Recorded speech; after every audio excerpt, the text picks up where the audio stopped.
A needs assessment is a comprehensive evaluation of an agency or organization's current practices, policies, and outcomes relative to a specific goal or endeavor, ideally informed by agency client data and with staff input, in preparation for organizational change.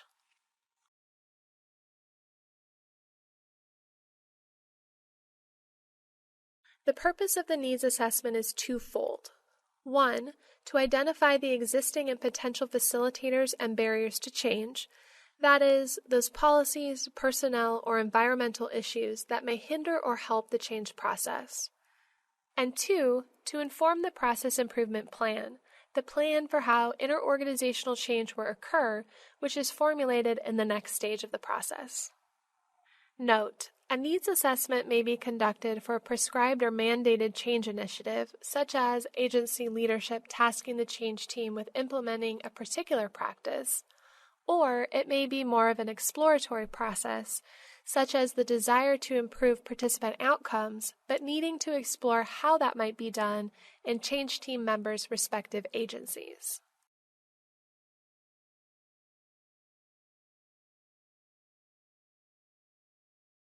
Organizational needs assessments are informed by a number of different data sources, one of which may merely be brainstorming or informally discussing the needs of respective agencies within the change team. More formal means of assessing agency needs might involve a SWOT analysis. As defined earlier, SWOT analyses involve identifying the agency's strengths and weaknesses, as well as potential opportunities and threats to the change process. We'll discuss how to conduct a SWOT analysis later in the module. Agencies should also consider creating a flowchart. As defined earlier, this involves creating a flowchart of the path that an individual takes through and across each of the agencies involved in the change team. This assists agencies in determining gaps in the system and key decision points in the client flow. Change teams might also survey or interview staff or participants, or hold focus groups with these individuals. This can provide a more in-depth, qualitative look at the organization's needs from multiple perspectives or a larger body of stakeholders than those only on the change team. Needs assessment might also involve walkthroughs, which are visits to respective agencies on the change team, in which the team walks through the organization along the same path as a participant to see the agency through the service recipient's eyes. Steps for completing a walkthrough will be discussed later in the module.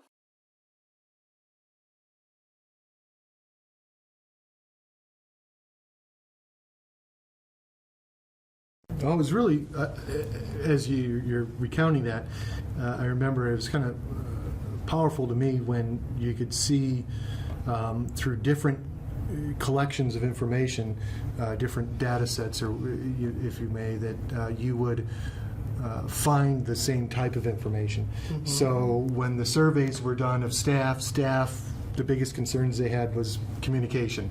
When someone else independently looked at the files, a random assortment of probation files, there were a lot of fail rates in communication and a lot of unclear communication.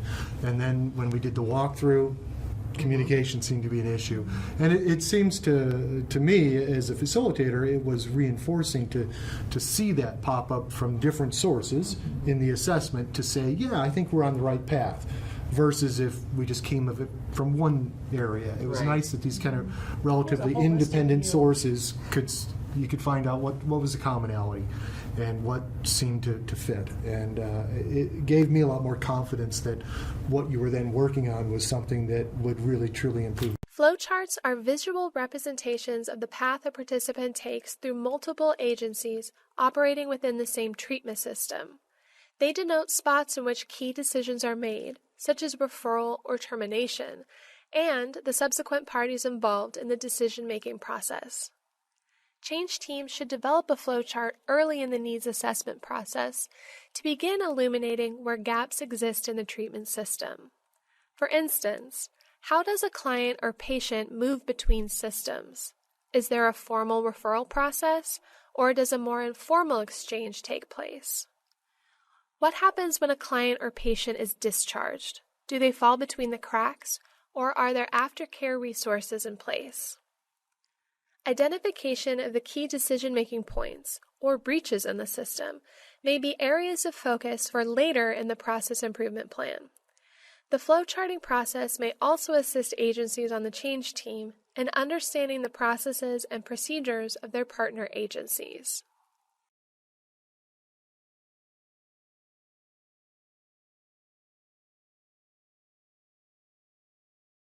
A walkthrough is a purposeful, structured passage through each step or component of one agency or organization from the perspective of the individual receiving services. This might include things like waiting in a waiting room, taking part in an intake, or other related activities. This process utilizes observations to make suggestions for improved practice. The purpose of the walkthrough is for the change team to really get a feel for how the individual coming for services may experience the agency. While it may be difficult or challenging to experience the agency precisely as a participant does, this allows change team members to get closer to a client or participant perspective.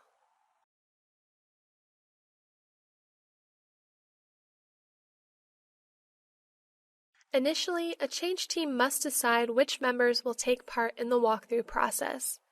Depending upon the size of the team, it may not be feasible for all members to take part. The external facilitator may or may not be part of the walkthrough process. There may be value in having the team own the process and share the results with the facilitator, while there also may be value in obtaining the facilitator's input and feedback.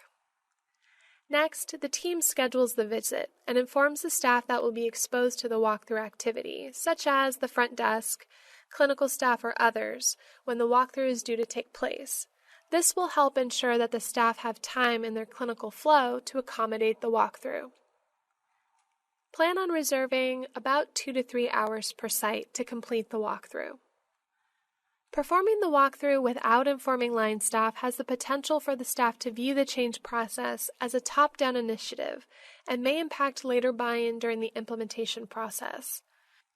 Rather than having staff interpret the walkthrough as an attempt to catch them doing something wrong or catch them providing poor care or poor services, scheduling in advance may result in staff viewing the process as really an opportunity to showcase what they're already doing well. It may also help them view it as an opportunity to receive feedback to enhance their services.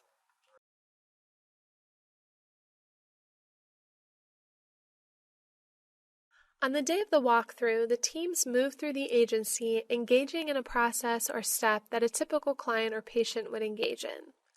This might involve checking in, waiting in the waiting room, completing any initial intake paperwork, undergoing assessment or initial reviews, meeting with various staff, or other activities. Staff should document their observations as they go through the process so as not to forget any crucial details when sharing the findings later with their group.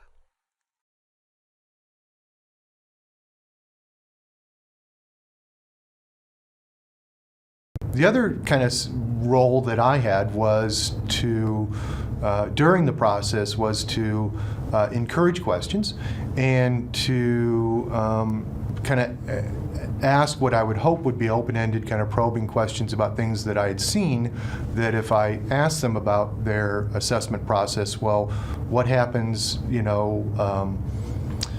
in between the time they call and the time they show up, that this might highlight and bring them some insight into something that they weren't really looking at, this kind of lost time.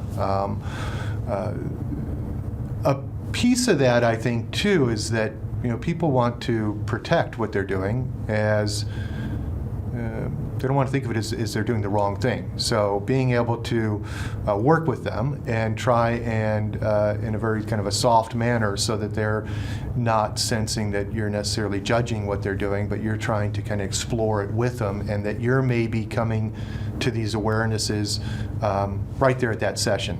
Even though you may have thought this 2 weeks ago when you first saw their flow chart, to kind of make it more of an organic process in which it seems like, wow, you're having this awareness with them instead of pointing it out to them. At the next change team meeting, the team should review and discuss the findings of the walkthrough. Ideally, this meeting is held relatively soon after walkthrough activities, so staff recollections of their experiences are accurate.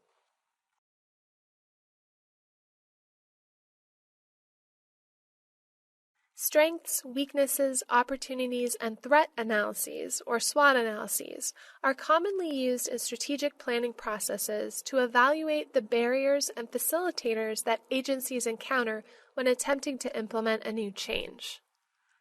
The findings will be used to inform the process improvement plan, which we'll discuss in more detail in Module 4.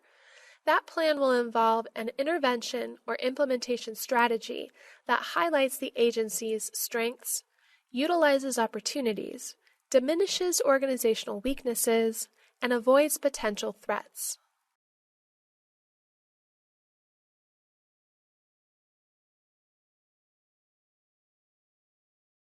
When conducting the SWOT analysis and when compiling the SWOT findings, the change team should consider how they can accentuate existing strengths, how they can minimize or resolve their weaknesses, how they can capitalize on opportunities, and how they can plan for or offset potential threats as they relate to the intended change goals.